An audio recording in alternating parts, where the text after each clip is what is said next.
Look to play on, does so. Options are plenty. Gavin is going to run around the mark and just send it inside 50. Trips games as he lines them up and steers it through.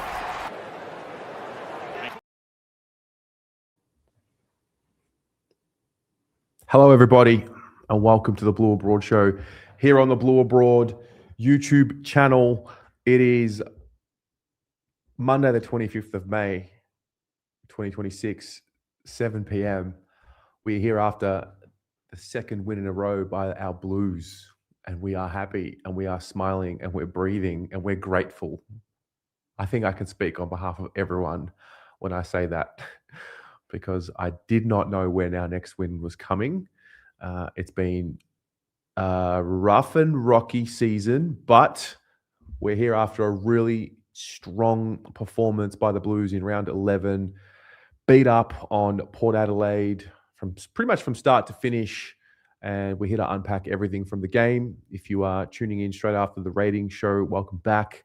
If you're tuning in for the night, welcome and good evening to you. We are proudly brought to you by Greenrock, who are going to become pretty much your best friends come tax time, because they're here to help you out with your tax returns this year. And we're very, very excited to have them on board. Big, passionate Carlton men running the company there at Greenrock. So thank you very much for your support, boys. It's a lot easier to talk about sponsors, to talk about everything after a good win. And a road win is what it was. So we're going to do that. We're going to talk about the win. We're going to touch on round 11. We're going to touch on the VFL. We're going to touch on some of the performances that we saw in the VFL. Obviously, some sad news as well, given we just saw that Neil Danaher, he's passed away today. So sending, condolences to his family. And also, I think just it's one of those lives that meant so much to footy and gave so much to footy and the game. And so obviously he will go down as one of the legends of the game, no doubt about that. And everything he was able to do with his fight and his battle, and also the awareness he was able to raise for motor neuron disease. So obviously rest in peace to Neil Danaher. We also got some sad news on the football field with Matt Carroll, and confirmation that he had done his ACL, which was just awful to see for him, a young career that was just starting to bubble. It really was. He kicked the 3 goals last week, started finding confidence, started using his body, pushing guys around, and obviously now he'll go down and he'll do his rehab, and he'll definitely come back a better player. Well, you hope he will, but you just sense one thing that's defined Matt Carroll is his character and his resilience and his mentality and his mindset. He's had setbacks along the way in his career, from a body point of view, but also just, he was effectively delisted. So for him to come back into the team, prove the doubters wrong, prove himself right, and play good footy, and then to go down is sad, but also that is also the harsh reality of the game. So hoping for a speedy recovery for him. But good evening to all of you. If you'd like to call in, I'd love to hear from as many of you as possible. We'll start with a couple, and then maybe we can do the game review together as we go along, and we'll start there. So I'll start with those of you watching at home as I bring in some guests. Please give a summary in a sentence of what you experienced in round 11 and what it meant to you and how you absorbed it. We're going to bring in Paul from the absolute other side of the world in the UK. Paul. Terry, can you hear me? Loud and clear, mate. Fantastic, mate. Fantastic. It's a beautiful morning over here. It's going to be 32 degrees today.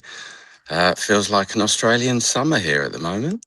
Mate, I am not used to calling you over there and you bragging about the weather to us over here.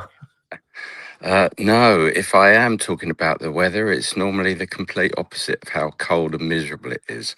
So, you'll never hear me complaining. It's going to be like this all week. It's going to be absolutely steaming.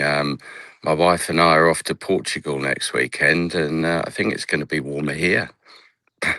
Love that. Love that. So, I mean, I know where you're from, but for those who are seeing you for the first time, where are you calling from?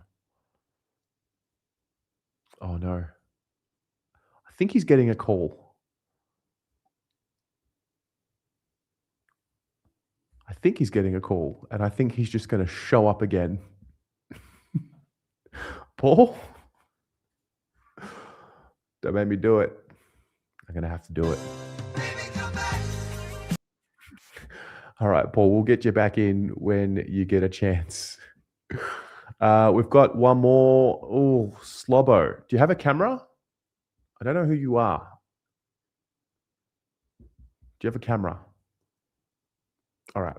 If not, I can bring you back shortly. All right. What we'll do is I'll go back to your comments at home. Tell me about round 11. Give me your summary. I'll read some of these out as I say good evening to some of you as well. Enzo Valentino, good evening to you, mate. The team looked ignited, and that's how I felt. Yeah, they definitely had a completely different energy about them. They were bold, they were connected, they made mistakes, they didn't care about the mistakes. The crowd didn't care about their mistakes either, which I think was a telling part of the story as well. And I will touch on that a little later around how we're all absorbing these games. Paul is back, I think. Paul? Can you hear me? Can you hear me, mate?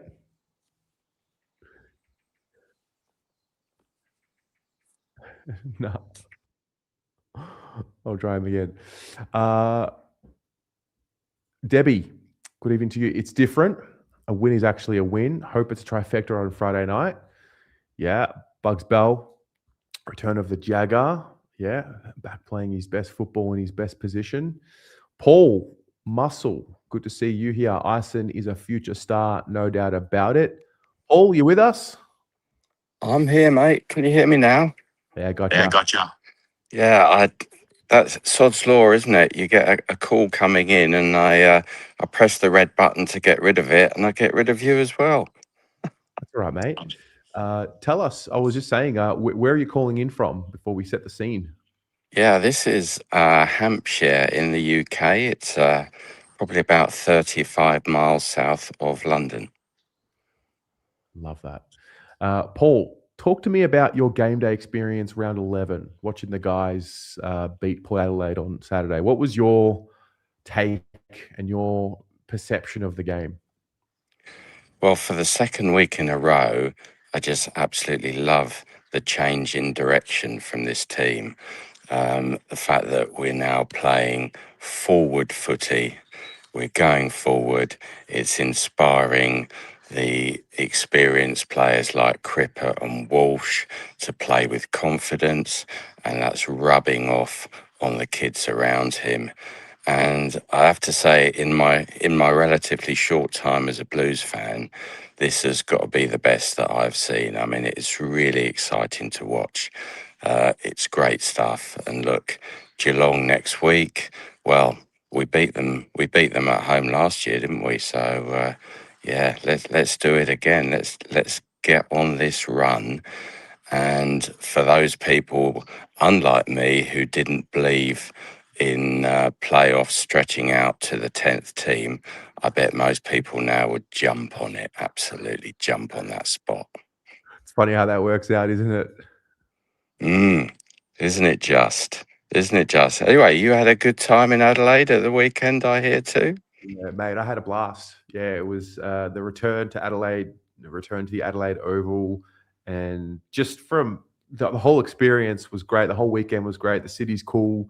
It's got a nice blend of new and old and traditional and contemporary.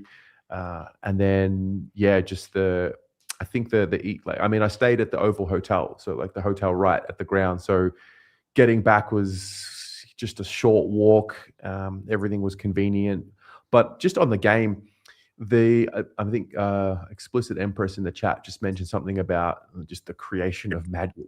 It was the I think when the team runs and carries and links up and isn't afraid to handball through traffic and get itself out of trouble that way and stay connected that way, That's the magic stuff where the crowd then gets involved. And I was sort of reflecting on when have I seen any iteration of Carlton at its best, and it's just that.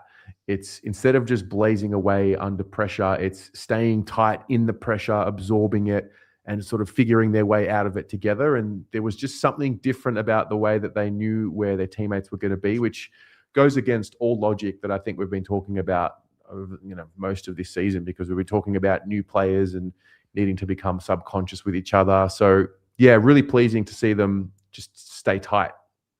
Yeah, I couldn't believe in the first half we went 8 straight goals with no behinds. I don't think I've ever seen that before. That was unbelievable.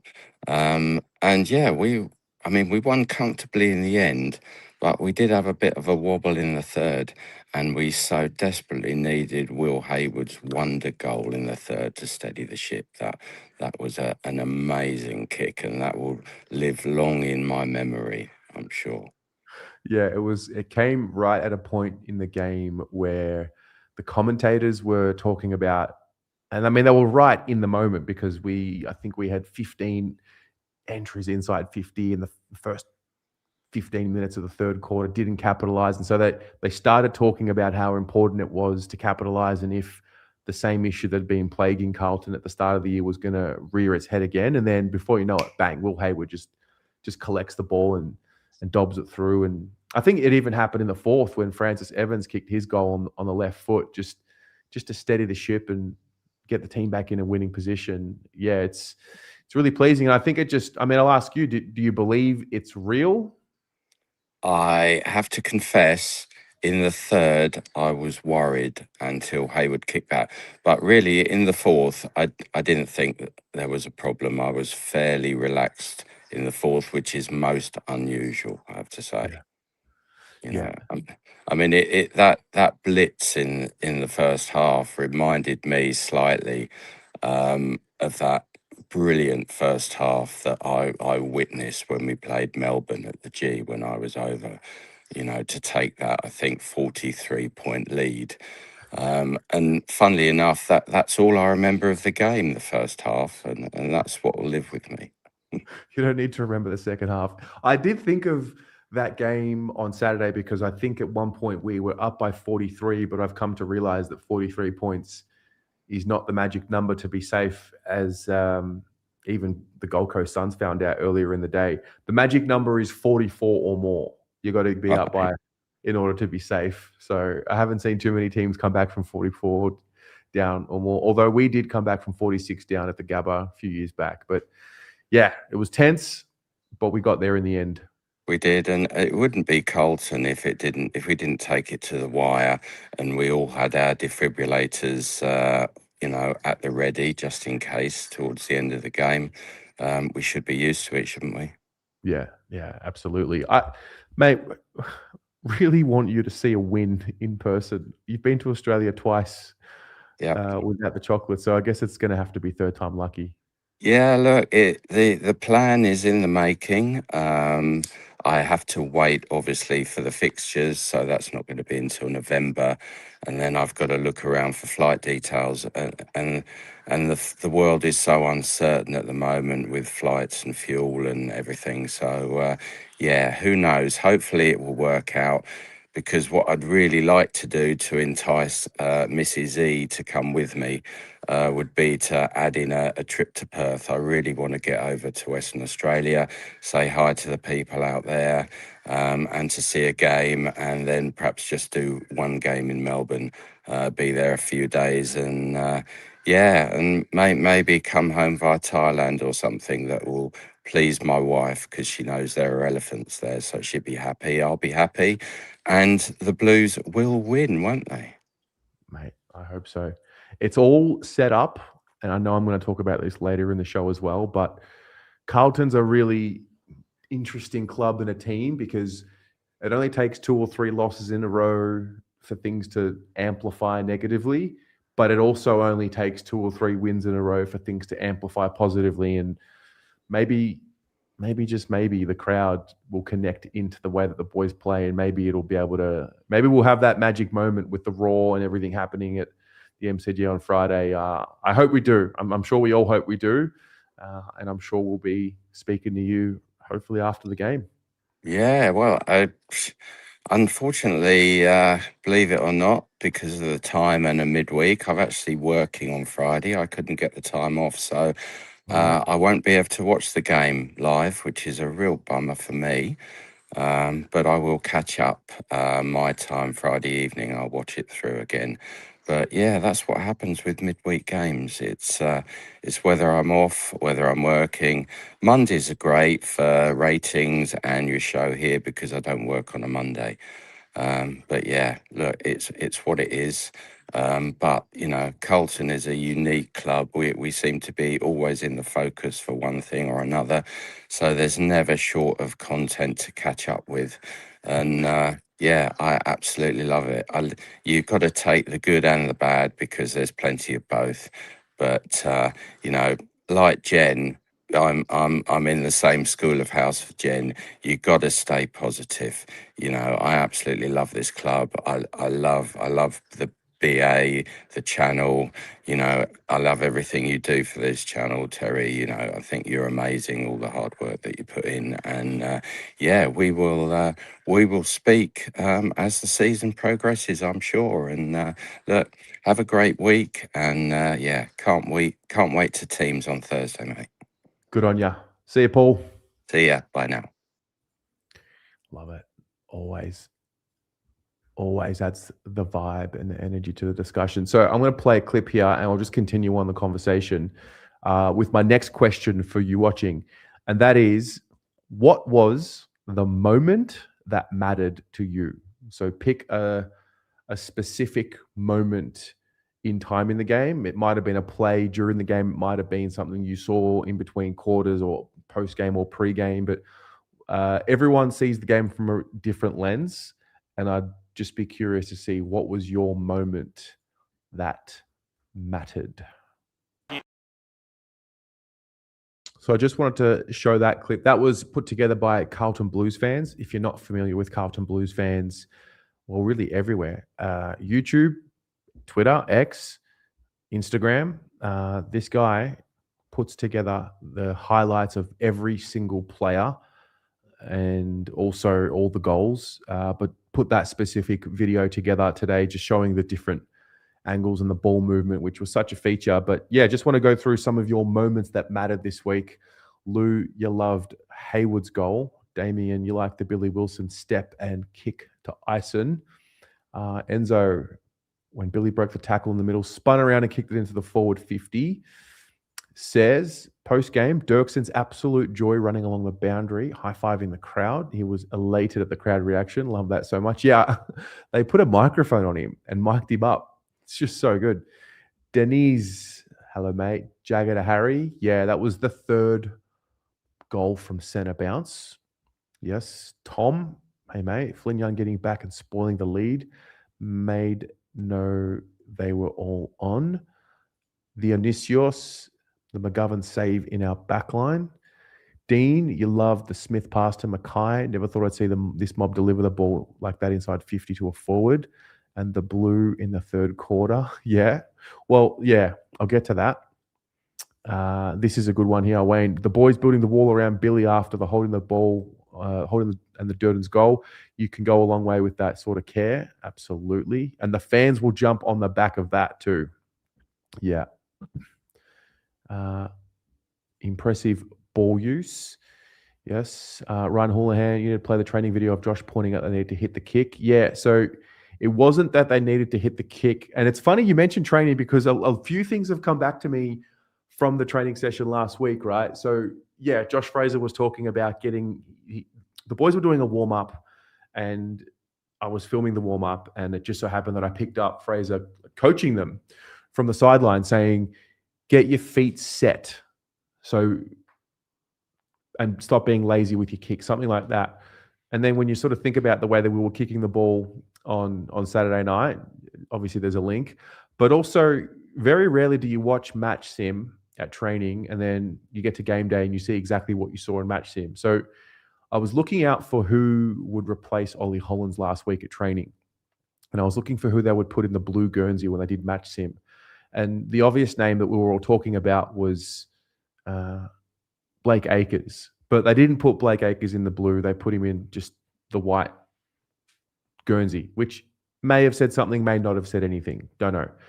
Wade Dirksen, for example, played in the blue Guernsey. And obviously he also played on Saturday night.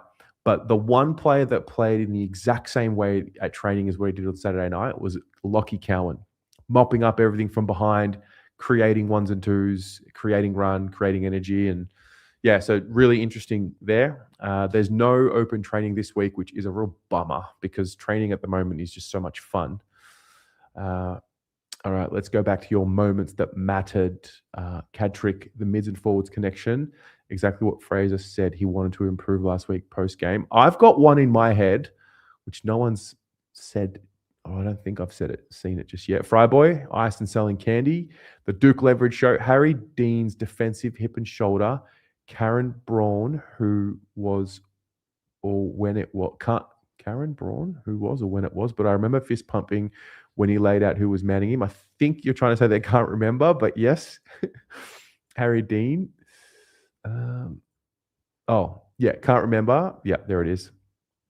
So when I watched the replay, it was Will Hayward in the third quarter, 6 minutes 30 to go. Bit of pressure replied by Port Adelaide. Carlton haven't been kicking straight.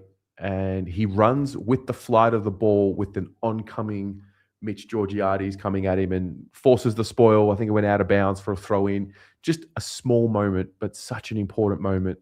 And all these little things that I think a lot of the fans have been wanting to see were starting to come to the surface. And I don't know what it's going to mean. We were talking about it on Saturday night with the fan cams. Like, yeah, we're being a bit silly talking about a wild card, doing ladder predictors. But I mean, why not? Why not lean into it and have some fun with it? Because you just never know what could happen with a little bit of belief. So that's that. Lou Felino, yeah, they pretty much almost do. The next open training session, from what I can see, is it's next week. It is on Tuesday, the 2nd of June. That's the next one. The other interesting thing that they did last week, which was new, and Sam Walsh actually mentioned it in his post-game presser on-field interview, was they didn't do the captain's run in Adelaide. They did the captain's run Friday morning in Melbourne, then boarded the flight, and then came on. Now, I don't know specifically what the reason for that was, if that's something that they're trying when it comes to preparation for a game, but that was definitely different. Skipper, hello. We've already seen once before what belief and momentum can manifest. The Anisios, are we back? If we beat Geelong on Friday, I will proudly say it with my chest out. I will scream it from the top of my lungs. I promise you that. All right. So we're going to move along because we can't just sit here and bask in it all. That's pretty much the end of round 11. I think that's all we need to think about with round 11, apart from maybe just highlighting that Patrick Cripps was given the 10 votes. He got all the coaches' votes. We did touch on Matt Carroll and obviously his injury, so a bit of a sour taste left there, but there is definitely backup. Blake Acres didn't play in the VFL. He was held over, so you would think that maybe he comes in for Geelong next week, which is actually interesting because Blake Acres has a really good record against Geelong, kicks goals against Geelong. Anyway, let the delusion begin for Geelong. I want to touch on the VFL just quickly. The VFL had a loss this week.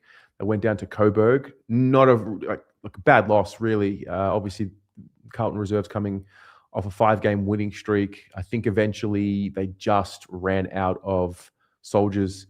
There've been a lot of, it's been great for the AFL to see the performance, but when you take too many people out of a team, you're going to mess up with chemistry and the like. And so, yeah, unfortunately they went down, but I wanted to just play a few bits of vision. There's 2 bits of vision I want to play. The first bit of vision I want to play is I want to hear from the VFL coach, Damien Trustlove, because we listened to him after all the wins. So I just want to get your thoughts on how you perceive this after a loss in the VFL. Obviously not the result we're hoping for today. What's your sort of initial thoughts on the contest? Yeah, look, I thought Coburg turned up with a huge amount of pressure, and then they used the ball really well. They were certainly up and about today. So, firstly, credit to them. They played a really good brand of football here. And we took a while to adjust, but I thought our second half, in particular, our last quarter was much better. Yeah, do you take positives, obviously, from that last quarter into next week? Definitely, yeah. Our last quarter, we outscored the opposition.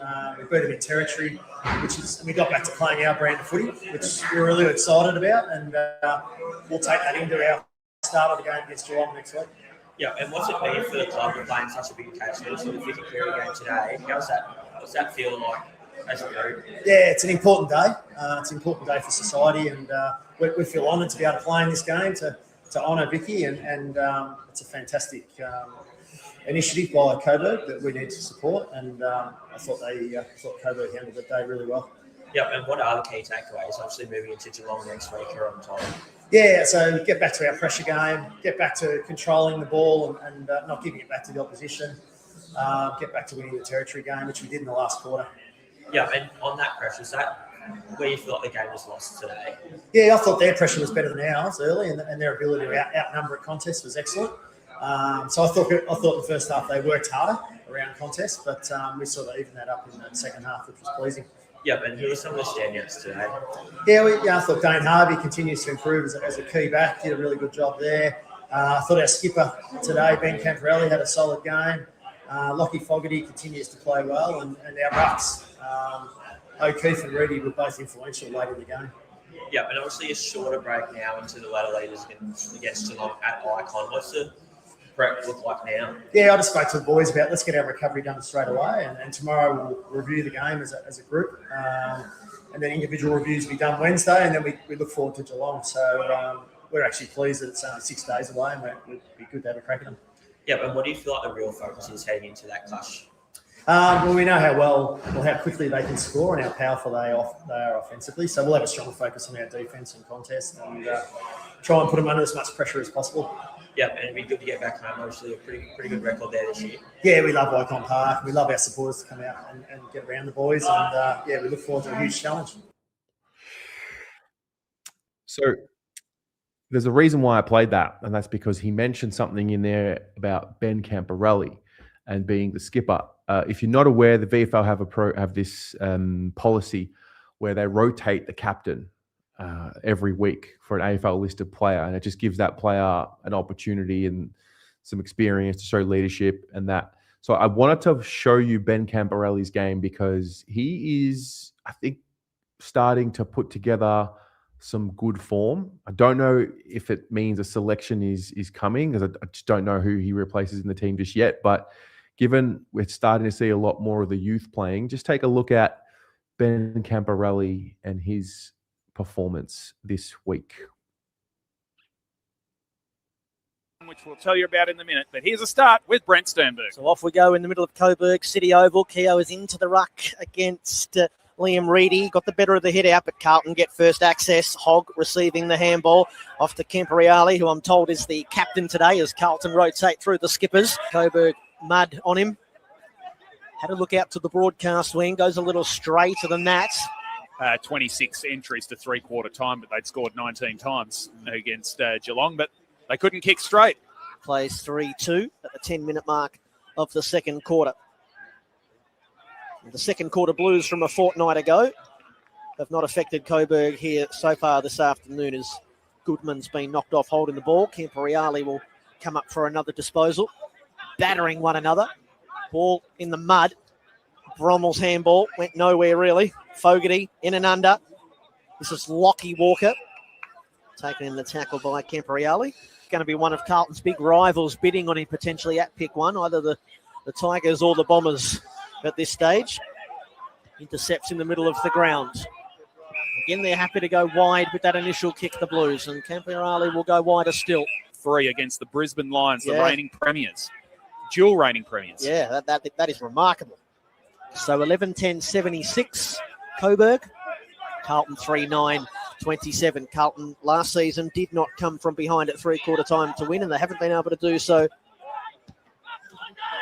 Sends it up to the wing. Oh, strong grab, Camporeale, and he lets his man know about it. Gave it off to Harvey. Now brought back from Charleston. Camporeale on the burst again. The skipper sends it inside 50. O'Keefe Into the corridor, Warburton. Handball to Young. Carlton race right up the middle. Camporeale, so good in this final quarter. Shoots from 50, and it sails through. And he gets a goal that is of great reward. He's toiled hard all day, Camporeale. He was one that really got them going at the start of this final quarter. So just one to look out for there. He's starting to make his move. Ashton Moyer is another one that's starting to make his move. We're starting to see Ashton really show strength in the aerial battles. He's presenting well as an aerial target, and just keeping guys like, I think a guy like Brody Kemp honest in his performance in the ones. Maybe, I don't know if Mitch McGovern falls into the same category, but you just get a sense that sooner rather than later, they're going to get a look in if they just keep performing. But yeah, I think it's important. Wasn't sure about Ben and his development, but after watching a bit more of the VFL this year, you can see there's something there. So if you are loving the VFL and you want to get down this Saturday, I believe it's midday at Icon Park against Geelong. So it'll be first versus fourth. Big opportunity for the reserves. But just going back to the AFL, we'll talk about Geelong shortly this week, but we do have a mid-season draft happening tomorrow, the Telstra mid-season rookie draft. And given Matt Carroll's injury, you would know that there's a potential spot opening up there, given Matt Carroll will not play another game this year, unless he does a grind Myers and plays with a torn ACL, which is another story. Maybe we can talk about it with the Hoops crew on Thursday for the team show. But Carlton will have pick 4. I'm going to be honest, I wasn't really preparing for the mid-season draft because I never felt that Harry O'Farrell was going to be put on the long-term injury list. Always had a feeling that they would just want to see him play. And it wasn't until Matt Carroll and his injury happened that now we have to start getting pretty serious with it. Pommy's got a video coming out. I think it's 8 o'clock. I think it's 8 o'clock or 7:45. No, I think it's 8 o'clock. So we can tune into that afterwards. But just want to ask you, what do you think we should be doing tomorrow for the mid-season draft? Where's your head at with that? Good evening to you, Joel. Good to see you smiling again, mate. It's all been very different experience for us the last few weeks. Terry Mastoros, great name. Toner would be ideal. That's Sam Toner. Yes. If he's able to slip to us at pick 4, he would be solid. Just from memory, Flynn Young was a mid-season draft pick. Yeah, I'm pretty sure he was. Nick, you think the back line is where we focus tomorrow? Dean Macbeth, Riley, the ruckman, Flynn Riley. It's a really interesting discussion because there's 3 rucks on the list right now. Pitto, I don't think gets pushed out of the AFL team this year. Reedy is Pitto's backup. Is he going to be better than Pitto? Don't know. He's got some good attributes, but just don't know. Hudson O'Keefe is the developing ruck. And I just feel that's the guy we're putting our trust in Hudson O'Keefe. So I don't know if having 4 rucks on the list is the move, but also at the same time, if it's what they think we need, then you go for it.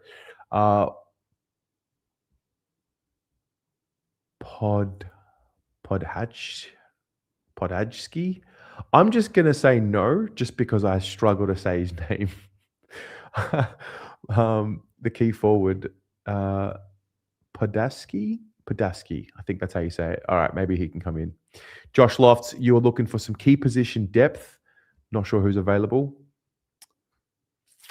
Cadrick, you're thinking half back. Andy, would Hogg get picked? Yeah, I think Hogg has nominated for the mid-season draft. So if he has, then he's every chance of getting picked.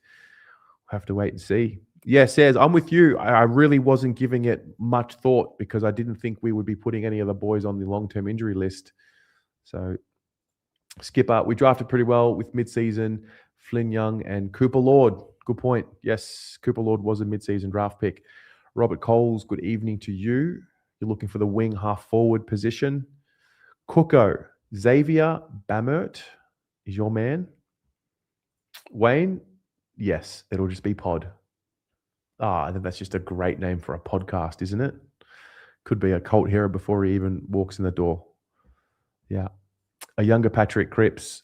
Well, no pressure, but I think Cooper Lord could be that, potentially. Carroll was mid-season. Matty Carroll? Was he really? I thought Matt Carroll was the rookie draft. Anyway, we'll have an update on that tomorrow. There won't be footy abroad tomorrow. Jake is away. Luke can't do it. There'll be coverage for the mid-season draft. So we'll find out tomorrow, and we'll give you all the update on what you need to know there. But let's turn our focus to Geelong just quickly before we wrap up. Geelong, Friday night, MCG, 7:40 p.m. Where's your head at with Geelong this week?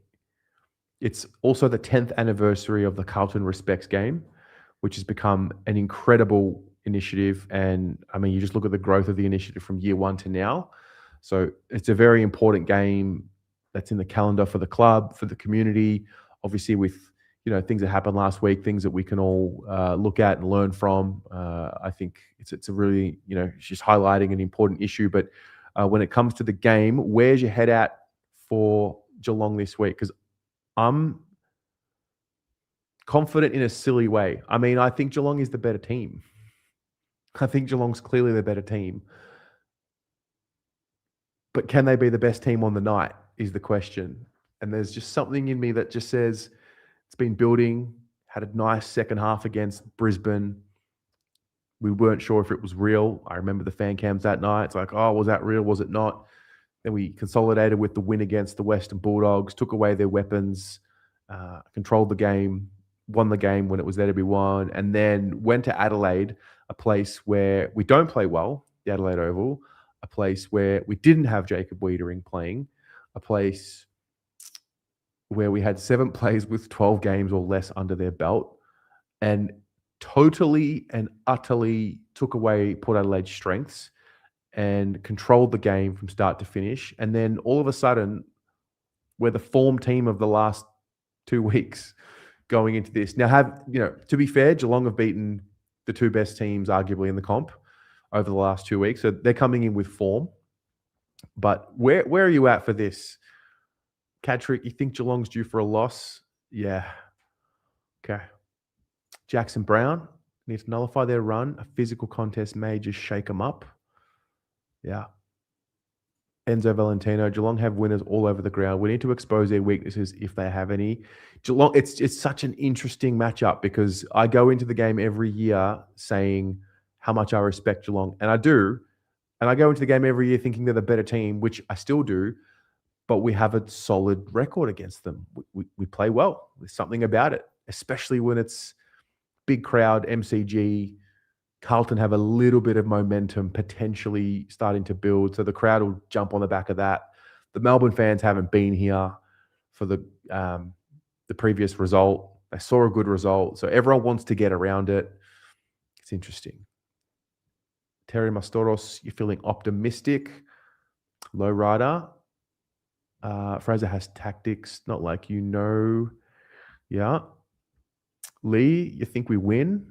Jeff, not that we will win, but we can win. We usually score in the 80s, so we need to defend better than in any game so far. We'll find out tomorrow what the status is of Jacob Wiedering. That's an important update for us tomorrow. And Zach Williams as well. But then there's also the narrative around what are they doing? Are they going to keep testing young kids? Don't know how many more youngsters you play in the team. without the balance being out of whack. I think the balance is pretty well set. We do have youngsters, but they do have a few seasons for the most part under their belt of experience. Dean, hello, mate. Bloody tough game Friday. Geelong playing scintillating footy. Won't be like previous seasons. 4-quarter pressure, and our forwards need to spread, isolate the defenders. That is exactly how we beat Geelong every time the last few years. It's multiple goal kickers. Charlie also has kicked 5 against them a few times. So, I mean, there is that. Wayne, it has 4 legs and it has fur and it meows. What is it? It's our bunny. Very good. Very good. Robert, you've got some confidence. Gavin, I know you're confident. We've beaten Geelong 2020, 2022, 23, 24, and 25. It's an amazing record. Yeah. Cad Trick, you think we've got them defensively? Our mids are better when we're on. Their defense is strong, and that's where I have my question mark in my head. Fair. Very curious to see what the boys at the Hoops crew have to say this week. I'm going to interview them on Thursday, I hope, if I can't do it earlier. Tom, they had a tough game against Sydney. Yes. Sir 98, you think Geelong struggle with heat from the opposition? Yep. Explicit Empress, manifested into the air. Geelong are tired. Never do more than they have to anyway. Coming off wins like that, they're up in their ego, and Daddy Saturn will teach them a lesson. Oh, man. I just know that the Carlton Raw is there. It's there potentially for the taking. Yeah. So just on that Saturn, Josh Fraser is ruled by Saturn. This game has the rage of women behind it, and after the United front supporting the besties, magic and hard work. Well, yeah, I mean, it's also the Carlton Respects game, and that is an important game. That's something that I think the club's going to be doing for the rest of time. That's clearly they put the flag in the ground 10 years ago with that initiative, and that's just going to be one of our important games for the year. So, yeah, powerful statement made throughout the week. I also want to make sure that there's space for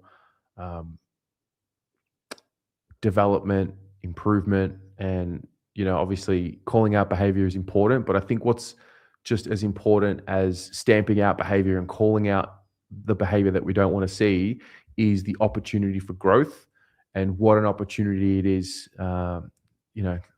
to have Rock come out the other end and become a leader in the space. That's something that I'm rooting for. I hope that that's a reality that we can experience in the future. And it's, like I said, just as important as calling out the behavior is fixing it and educating and doing what we need to do to make sure that moments like that don't happen again. So, yeah, it's obviously been a really tough week for everyone involved. And there's always controversy around the corner with Carlton. It's a team that can amplify news in like very few can. But yeah, there's just there's an elevated message around the game, which is an important one. So Matula, who used the quote, "If it bleeds, we can kill it." Was that Lee Matthews or was that Alistair Clarkson? Could have been both. But yes, there's no fear of Geelong, which is interesting. Lufalino, you want a crowd 88,000? I'll take it. Yeah. Says it's educating guys so they understand the issue, not just correct them when they're wrong. Yes, of course. Yeah. A balance between correction and education. If anything, education is the key. So it was Matthews. It was Lee Matthews. I think he was talking about Essendon because they look so unbeatable early 2000s. I think that's when it was spoken about. You guys will remember more about what happened back then. It was probably also Arnie Schwarzenegger as well. Broberg, Chris, beat Geelong Pussycats, then I'll jump on. All right. So I'll ask one question before we wrap up for the night. What does a win do to your mindset as a fan on Friday night? Because, I mean, you could talk about the Dogs were banged up, no Team English. There's always that doubt For some reason, when we win games, there always seems to be, yeah, but. So it's but the Bulldogs were banged up and Tim English didn't play and yada, yada, yada. And then there's, but Port Adelaide weren't very good, went to Darwin the week before, they were fatigued, yada. There's no but with Geelong. There's just no but. They've beaten Brisbane, they've beaten Sydney going into this game. So what does it do? What does a win do for you on Friday? The cops get called to my shed. Amazing.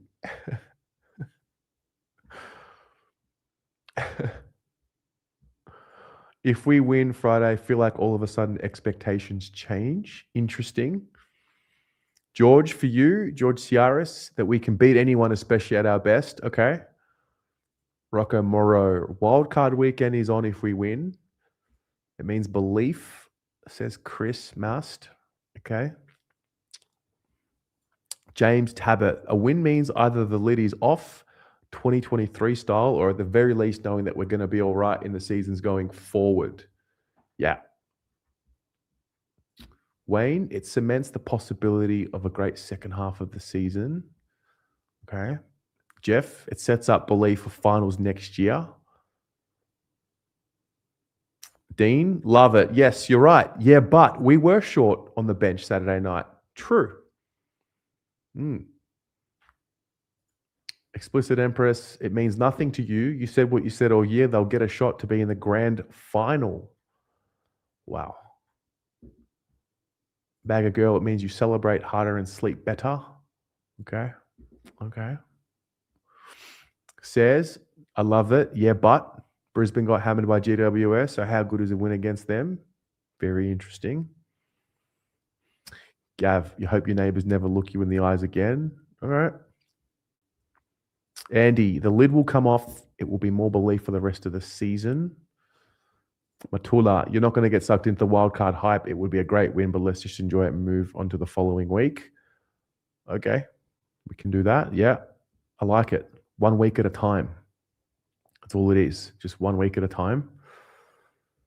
Or, Lou, we're winning the flag if we beat Geelong.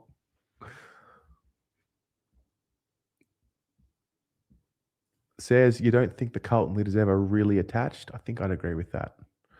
Tom, Terry, yeah. Have you seen what we've lived through this year? Of course I'll drink the Kool-Aid.